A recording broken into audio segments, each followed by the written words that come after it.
예, 침체되었던 우리 문학계를 적셔줄 단비와 같은 소식이 오늘 영국 런던에서 날아들었습니다. 우리의 중견 여류 소설가 한강이 세계 3대 문학상의 권위를 인정받고 있는 맨 부커상을 수상했습니다. 네, 오늘 취재 기자와 함께 이 기쁜 소식에 대해서 이야기 나눠보도록 하겠습니다. 연합뉴스 김중배 기자 나와 있습니다. 안녕하세요. 예, 안녕하세요. 안녕하십니까? 예, 일단은 시청자분들께서 맨 부커상이 어떤 상인지 좀 궁금하시는 분들이 있을 것 같거든요. 자, 어떤 상입니까? 네, 그 맨 부커상은 좀 전에 리포트에서도 소개가 됐듯이 영어권에서는 최고의 권위를 자랑하는 문학상으로 꼽힙니다. 노벨 문학상 그리고 프랑스의 콩쿠르상과 더불어 세계 3대 문학상으로 불리기도 합니다. 영연방 작가에게 주는 이제 본상이 있고요. 그리고 이제 인터내셔널 부문, 이제 국제 부문, 영어권이 아닌 작가와 번역가에게 동시에 수여하는 인터내셔널 부문의 상이 있는데 이번에 한강 씨가 받게 된 상은 인터내셔널 부문에 해당합니다. 상금은 5만 파운드인데요. 우리 돈으로 약 8,600만 원. 이 부분은 번역가와 이제 나눠 갖게 되겠습니다. 네. 지난 3월 맨 부커상 인터내셔널 부문의 후보 13명 중에 한 명으로 이제 한강 씨의 이제 채식주의자가 후보에 이름을 올렸는데요. 후보작들이 다 쟁쟁합니다. 터키의 노벨상 수상자인 오르한 파묵, 그리고 중국의 유명 작가인 앤 랭커, 앙골라의 호세 에두아르도 아구아루사, 그리고 이탈리아의 엘레나 페란트, 오스트리아의 이제 로베르트 제탈러 등 쟁쟁한 경쟁자들을 물리치고 수상을 했다는 점에서 더욱 기쁜 소식이라고 할 수 있겠습니다. 네. 심사위원장인 인디펜던트 문학부문 선임 기자 보이드 턴킨 씨는 이 수상평에 대해서 압축적이고 정교하고 충격적인 소설이다. 또 아름다움과 공포의 기묘한 조화를 보여주었다고 평가했습니다. 정말로 기쁜 소식이 아닐 수가 없는데요. 자, 그럼 이쯤에서 소설가 한강 씨는 또 어떤 분인지 궁금해하실 것 같은데 소개 좀 해주시죠. 네네. 이미 한국을 대표하는 여류 중견 작가라고 할 수 있겠습니다. 올해로 46이고요. 전남 광주 출생입니다. 풍문여고와 연세대 국문학과를 졸업했습니다. 아제아제, 바라제 등을 쓴 이제 원로 소설가 한승원 씨의 딸로도 이제 잘 알려져 있는데요. 네. 부녀가 모두 이제 국내의 대표 문학상인 이상문학상을 수상한 바 있습니다. 또 남편도 문학평론가인 홍용희 경희대 사이버대 교수입니다. 네. 또 오빠인 한동림 씨 역시 소설가인데요. 그야말로 쟁쟁한 문인 집안이라고 할 수 있겠습니다. 예. 고유의 이제 서정적인 문체를 바탕으로 좀 전에 리포트에서도 설명이 됐듯이 폭력이라고 하는 주제를 또 이제 사회적인 문제를 아주 고유의 서정적 문체를 이제 풀어낸 작가로 이제 평가할 수 있겠습니다. 시심이 어린 문체라고도 이제 평가를 하는데요. 독특하면서 이제 비극성을 띤 작품 세계를 보여줬다라고 할 수 있겠습니다. 문학 평론가들의 평가들을 보면요, 상처를 응시하는 이제 담담한 시선과 탄탄한 서사 그리고 삶의 비극성에 대한 집요한 탐문이라고 그렇게 정의를 내리기도 했습니다. 이런 한강 씨에게 대해서 이제 문단은 차세대 한국 문학의 기수라고 하는 이제 이미 평가 그런 수식어를 안기기도 했는데요. 네. 부친이죠. 한승원 작가 역시 고의를 넘어섰지만 여전히 작품 활동 중인데요. 한 인터뷰에서 딸인 한강 작가에 대해서 평가를 한 부분이 있습니다. 전통 사상의 바탕을 깔고 요즘 감각을 발산해내는 작가다. 때로는 딸이 쓴 문장을 보고 나도 질투심이 동해서 깜짝깜짝 놀라기도 한다라고 찬사를 보내기도 했습니다. 예. 이제 맨 부커상을 받게 되면서 한강 작가는 한국 문화를 대표하는 명실상부한 작가의 반열에 이제 오르게 됐습니다. 작가는 시로 먼저 등단을 했는데요. 네. 1993년 개간 문학가 사회 겨울호에 시가 당선됐고 이듬해에 서울신문의 신춘문예를 통해서 이제 공식 데뷔했습니다. 여수의 사랑, 내 여자의 열매, 그대의 차가운 손, 검은 사슴, 그리고 바람이 분다 가라, 그리고 최근에 나온 소년이 온다 등의 대표적인 작품들이 꼽힙니다.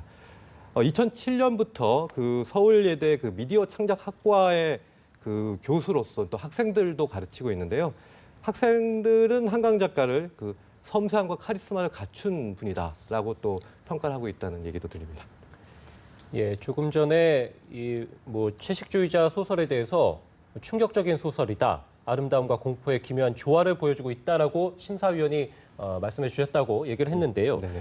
자, 이렇게 해외에서 각광을 받고 있는데 이 수상작 채식주의자가 도대체 어떤 소설입니까? 네, 그 채식주의자는 2004년에 그 한강 씨가 발표한 소설이고 그때 2007년에 단행본으로 출간이 됐습니다. 연재되어 왔다가 이제 2007년에 단행본으로 출간된 건데요. 해외에서는 소개된 지가 불과 얼마 되지 않습니다. 작년 1월부터 소개돼서 이제 해외에 팔리게 됐었는데 기본적인 줄거리는 이제 어릴 때 그 육식과 관련된 트라우마를 가진 한 여성이 폭력을 거부하기 위해서 극단적인 어떤 채식을 하면서 점점 더 죽음에 다가가는 그러한 이야기를 그려냈습니다. 예. 한강 자신은 이 작품에 대해서 인간의 폭력성과 인간이 과연 완전한 결백한 존재가 될 수 있는지에 대해서 질문을 던져본 작품이다라고 평가를 했습니다. 폭력이라고 하는 문제, 이 부분을 작가 고유의 섬세한 문체로 그려냈다는 점에서 어떤 인간 모두가 접할 수 있는 어떤 보편성의 문제를 다룬다는 점에서 국제적으로 우리 언어권이 아닌 해외에서도 보편적으로 통할 수 있는 작품이 아닐까라고 하는 그런 예. 그런 부분들이 이제 이 작품이 수상하게 된 배경이 아닐까라는 얘기들이 나오는데요. 또 한 가지 꼽을 수 있는 것은 이 소설을 번역한 데버러 스미스입니다. 예.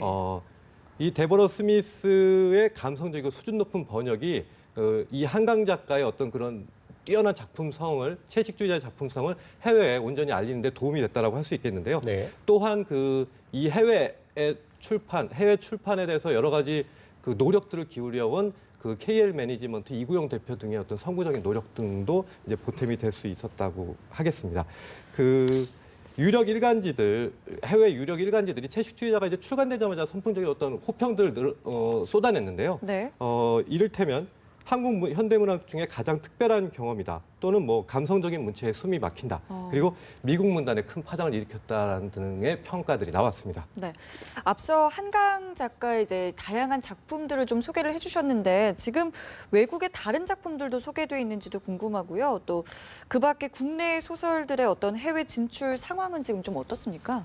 네, 그 5.18 광주 민주화 항쟁 와중에서 어떤 희생된 소년의 이야기를 다룬 소년이 온다도 역시 지금 번역이 돼서 영어로 번역돼서 호평을 받고 있는 것으로 알려져 있습니다. 예. 이 또한 그 데버러 스미스가 번역을 맡았는데요. 소년이 온다 역시 이후에 국제 부분에서 어떤 수상이나 이런 평가를 기대해 볼 수 있는 대목입니다. 그 데버러 스미스의 그 번역은 성실성이 돋보인다고 할 수 있겠는데요. 작가와는 이제 소년이 온다라는 작품을 번역을 하면서 끊임없는 대화를 나눴다고 해요. 그래서 5.18 민주화 항쟁이 한국 사회에 갖는 의미가 무엇인지 작가가 그 소설에서 쓴 여러 가지 맥락과 문단들을 본인이 정말로 100%, 120% 이해하기 위해서 끊임없이 작가와 대화를 했고 그러한 어떤 그 외국의 시선에서 바라본 5.18 민주화 항쟁의 부분들을 서문에다가 해설식으로 또 달았다고 해요. 예. 이런 그 책 전체의 그 구성에 있어서도 어떤 수준 높은 그런 부분들이 곁들여지면서 이번 소설이 어떤 호평을 받게 된 계기가 된 것 같습니다. 그동안에 이제 그 한국문학번역원, 아까 말씀드렸던 KL 매니지먼트 등의 이제 선구적 노력들이 이제 결실을 맺고 있다라고 볼 수 있겠는데요. 그 앞서서 이제 신경숙 엄마를 부탁해 이 작품하고 그 황선미 작가의 마당을 나온 암탉 그리고 정유정의 7년의 밤 등이 해외에서도 상당히 호평을 받고 국내 문학의 대표작들로 이제 진출한 바 있습니다. 네. 추후 지속적인 이런 성공들을 위해서는 말씀드린 대로 어떤 해외에서도 통할 수 있는 작품들의 발굴이 중요하고요.